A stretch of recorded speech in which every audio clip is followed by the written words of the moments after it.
नमस्कार, न्यूज़ डंका में आप सभी का स्वागत है। मैं महेश विचारे।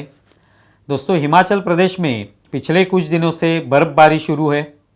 वहाँ पे ठंडी हवाएं चल रही हैं, तापमान भी नीचे आया है, बारिश भी गिर रही है, लेकिन राजनीति में कुछ लोगों को पसीने छूट रहे हैं। और इसके पीछे का जो कारण है वो है हिमाचल प्रदेश में जो पिछले कुछ दिनों से हलचल दिखाई दे रही है, वो इस वजह से है कि वहाँ के जो मुख्यमंत्री है सुखविंदर सिंह सुक्खू, इनके खिलाफ एक तरीके से कुछ विधायकों ने आवाज़ उठाई है। उसमें से सबसे पहले विक्रमादित्य सिंह, जिनके पिताजी वीरभद्र सिंह लगभग 6 बार वहाँ के मुख्यमंत्री रहे, तो उन्होंने उनके जो लड़के हैं विक्रमादित्य सिंह, उन्होंने अपना इस्तीफ़ा दे दिया और इस्तीफ़ा देकर एक तरीके से अपनी नाराज़गी जताई। उसके पीछे जो कारण उन्होंने दिया है वो ये है कि उनके पिताजी, विक्रमादित्य के पिताजी यानी वीरभद्र सिंह, जो कि पूर्व मुख्यमंत्री हैं, उनके पुतले के लिए सरकार ने जगह का इंतज़ाम जो है वो किया नहीं। उनके लिए जो एक निर्णय लेना आवश्यक था वो निर्णय वो सरकार नहीं ले पाई। इसके वजह से विक्रमादित्य नाराज़ है और इस नाराज़गी के वजह से उन्होंने इस्तीफ़ा दे दिया।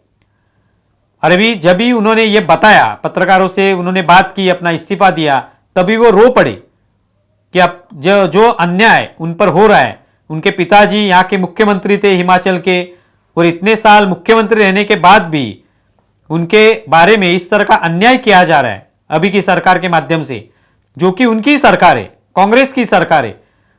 तो उस वजह से मैं इस्तीफा दे रहा हूं, ये कह के वो रो पड़े। लेकिन बाद में सुखविंदर सिंह सुक्खू ने ये बता दिया कि वो मेरे छोटे भाई जैसे हैं, मैं उनका इस्तीफा स्वीकार नहीं करूंगा। अभी ये मामला आगे बढ़ेगा, क्या होगा पता नहीं। अगर इस्तीफा स्वीकार नहीं किया तो विक्रमादित्य सिंह क्या कदम उठाएंगे ये पता नहीं। इसके बारे में ये चर्चा हो रही है कि शायद वो बीजेपी के साथ जा सकते हैं। बीजेपी के साथ वो गए तो कांग्रेस की सरकार गिर सकती है और वहां पे शायद बीजेपी की सरकार आ सकती है। तो ऑपरेशन लोटस हो रहा है, इस तरह से बताया जा रहा है। लेकिन प्रश्न ये है कि कांग्रेस में ही जो अंतर्गत जो झगड़े हैं, संघर्ष है, अनबन है, उसके वजह से ये हो रहा है। पिछले बार आपको पता होगा कि जब रामलल्ला की प्राण प्रतिष्ठा हुई, तभी यहां पे जो विक्रमादित्य सिंह हैं उनको निमंत्रित किया गया था। वो इस समारोह में शामिल भी हुए थे। उस वक्त उसकी चर्चा भी हुई थी कि एक तरफ कांग्रेस ने वहां पे जाना टाल दिया था, कांग्रेस को भी निमंत्रण मिला था, लेकिन उन्होंने जाना उचित नहीं समझा इस समारोह में, लेकिन विक्रमादित्य उस समारोह में शामिल हुए थे।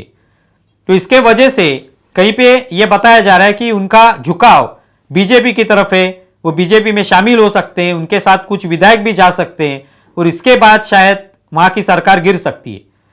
अभी ये पूरा जो हिमाचल प्रदेश का मामला है, ये मामला लगभग महाराष्ट्र जैसा ही हो रहा है। आपने देखा होगा कि 1.5-2 साल पहले महाराष्ट्र में क्या हुआ। महाराष्ट्र में भी जो राज्यसभा के चुनाव हुए, उसके बाद विधान परिषद के चुनाव हुए और उसके बाद 10 दिन के बाद महाराष्ट्र में सरकार गिर गई। उद्धव ठाकरे वहां के मुख्यमंत्री थे, उनकी सरकार गिर गई और उसके बाद 30 जून 2022 को एकनाथ शिंदे मुख्यमंत्री बने। एकनाथ शिंदे, उनके साथ 40 विधायक बाहर निकल गए। उन्होंने उद्धव ठाकरे से अलग होना पसंद किया और उसके बाद बीजेपी के साथ आए और उनको मुख्यमंत्री पद मिला। अभी वो सरकार चला रहे। उस वक्त जो राज्यसभा और विधान परिषद के चुनाव हुए थे, उसमें भारतीय जनता पार्टी ने अपना एक अतिरिक्त उम्मीदवार खड़ा किया था और वो चुन के भी आया था। वो क्यों चुन के आया? तो इसकी वजह थी महाविकास आघाड़ी, जो वहां की आघाड़ी थी, जिनकी सरकार बनी हुई थी उद्धव ठाकरे के नेतृत्व में। इस महाविकास आघाड़ी में भले ही वहां पे बहुमत दिखाया जा रहा था, लेकिन अंदर ही अंदर लोग नाराज थे, लोग नेतृत्व पर खुश नहीं थे। विशेष तौर पे उद्धव ठाकरे की पार्टी के लोग, एकनाथ शिंदे और कुछ विधायक, उन पर नाराज थे। ये बार बार बताया गया और वो पता चला उसके बाद कि जब ये सरकार गिर गई और भारतीय जनता पार्टी के अतिरिक्त उम्मीदवार चुन के आ गए, इसके बाद ये पता चला कि महाविकास आघाड़ी में कुछ ठीक नहीं है, अनबन अंदर है, अंदर कुछ संघर्ष हो रहा है, ये बोला जाने लगा। वैसे यहां पे भी हुआ, हिमाचल प्रदेश में भी वैसे ही हुआ। राज्यसभा का जो चुनाव हुआ उसमें एक जगह ही थी वहां पे हिमाचल प्रदेश में, उसके लिए भारतीय जनता पार्टी की तरफ से हर्ष महाजन खड़े थे, तो कांग्रेस की तरफ से अभिषेक मनु सिंह भी खड़े थे।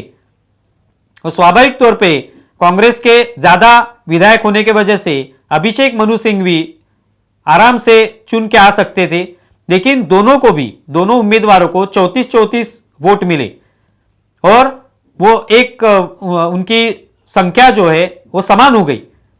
उसके बाद वहां पे एक वोट जो है वो भाजपा के उम्मीदवार को हर्ष महाजन को मिला और वो विजयी घोषित किए गए। तो ये क्यों हुआ? 34 वोट अभिषेक मनु सिंह को क्यों पड़े? बल्कि कांग्रेस के पास 40 विधायक थे, तो 6 विधायक कहां पे गए? तो इसका मतलब है कि कांग्रेस के 6 विधायकों ने क्रॉस वोटिंग किया, बीजेपी को उन्होंने मत दिया और उसके वजह से बीजेपी की जीत हुई। बीजेपी को 34 वोट मिले और उसके बाद ये दोनों वोट समान होने के बाद उसमें फिर हर्ष महाजन को विजयी घोषित किया गया बाद में। तो यह अवस्था यहां पे हुई।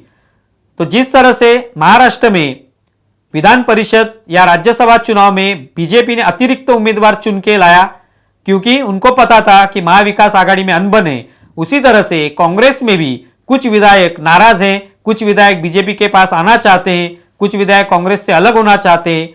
सुखविंदर सिंह सुक्खू से कोई नाराज है, यह पता चला होगा अंदर ही अंदर, और इसके वजह से राज्यसभा चुनाव में अभिषेक मनु सिंघवी जो कि एक महत्वपूर्ण उम्मीदवार थे, कांग्रेस के अलग अलग जो कानूनी दावपेच है वो जानने वाले ऐसे उम्मीदवार है, तो ऐसे उम्मीदवार को परास्त करने का एक बड़ा काम वहां पे करके दिखाया बीजेपी ने।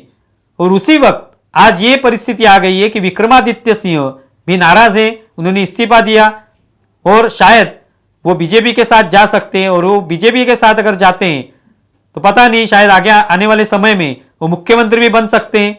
उनकी इच्छा भी होगी कि सुखविंदर सिंह सुक्खू के बजाय उनको मुख्यमंत्री बनाया जाए, तो मुख्यमंत्री भी बन सकते हैं। लेकिन ये पूरा मामला यही दिखाई देता है कि हिमाचल में भले ही वहां पे तापमान नीचे आया हो, बर्फबारी हो रही हो, लेकिन कुछ लोगों को पसीने निश्चित तौर पर छूटे। तो क्या होगा या आने वाले समय में देखेंगे। बहुत ही इंटरेस्टिंग ये हो रहा है हिमाचल की राजनीति में। आप इसके बारे में क्या सोचते हैं जरूर बताएं। हमारा वीडियो ज़्यादा से ज़्यादा शेयर करें और हमारे YouTube चैनल सब्सक्राइब करें। धन्यवाद।